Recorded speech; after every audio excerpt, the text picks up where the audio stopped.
সরকারি চাকরিতে কোটা সংস্কারের দাবিতে শুরু হওয়া বৈষম্য বিরোধী ছাত্র আন্দোলন শেষ পর্যন্ত রূপ নিয়েছিল সরকার পতন আন্দোলনে। রাজপথে আসলো ইতিহাস বদলে দেওয়ার মতো গণজোয়ার। ৩৬ দিনের এই আন্দোলনের সবচেয়ে বড় শক্তি হয়ে ওঠে স্লোগান, প্ল্যাকার্ড ও মিছিল।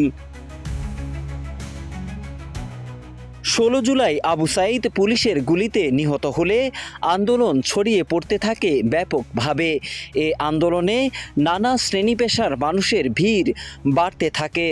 আন্দোলনকারীদের ভাষ্য অনুযায়ী আবু সাঈদের মৃত্যুর পর থেকেই স্লোগানের ভাষা বদলে যায় দাবির ভাষাও। জনপ্রিয় এসব স্লোগানের মধ্যে ছিল আমি কে তুমি কে, রাজাকার রাজাকার, কে বলেছে স্বৈরাচার স্বৈরাচার। এদিকে আন্দোলনের এক পর্যায়ে স্লোগানে উঠে আসে ক্ষোভের কথা। চেয়েছিলাম অধিকার, হয়ে গেলাম রাজাকার, আপোষ না সংগ্রাম সংগ্রাম সংগ্রাম, দালালি না রাজপথ রাজপথ রাজপথ, ১ ২ ৩ ৪ শেখ হাসিনা গদি ছাড়। এই আন্দোলনে ছিল নতুন নতুন অগ্নিঝরা স্লোগানও। আমার খায় আমার পরে আমার বুকেই গুলি করে, তোর কোটা তুই নে আমার ভাই ফিরিয়ে দে, লাশের ভিতর জীবন দে নইলে গদি ছাইরা দে। জুলাই আন্দোলনের তীব্রতা এত বেশি ছিল যে স্বল্প সময়ের মধ্যে শহর উপশহর ছেড়ে পাহাড়ি জনপদেও পৌঁছে গিয়েছিল আন্দোলনে যুক্ত হয় স্কুল শিক্ষার্থী থেকে শুরু করে সরকারি বেসরকারি বিশ্ববিদ্যালয়ের শিক্ষার্থীরাও। এসব শিক্ষার্থীর মুখে মুখে উচ্চারিত হচ্ছিল আমার সোনার বাংলায় বৈষম্যের ঠাঁই নাই।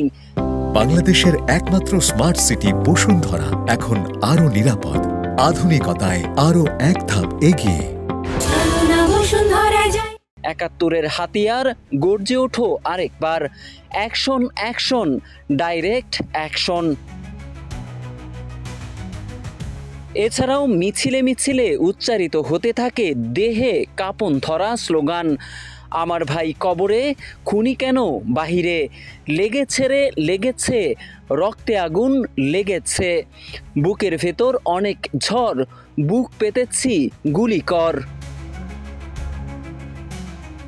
শুধু মুখের স্লোগানই নয়, প্ল্যাকার্ডেও ছিল আগুনের ফুলকি, হাল ছেড়ো না বন্ধু, কণ্ঠ ছাড়ো জোরে, নিউটন বোমা বোঝো মানুষ বোঝো না, শেখ হাসিনার গদিতে আগুন জ্বালো একসাথে। আন্দোলনের একদম শেষ দিকে ফিরে আসে ইতিহাস। শোনা যায় রাজপথের সেই পুরনো স্লোগান, ইনকিলাব ইনকিলাব, জিন্দাবাদ জিন্দাবাদ, কিংবা নিরাপদ সড়কের সেই স্লোগান, যদি তুমি ভয় পাও তবে তুমি শেষ, যদি তুমি রুখে দাঁড়াও তবে তুমি বাংলাদেশ। শুধু রাজনীতিতে নয়, ইতিহাসের সোনালী অক্ষরে লেখা থাকবে এই স্লোগানগুলো।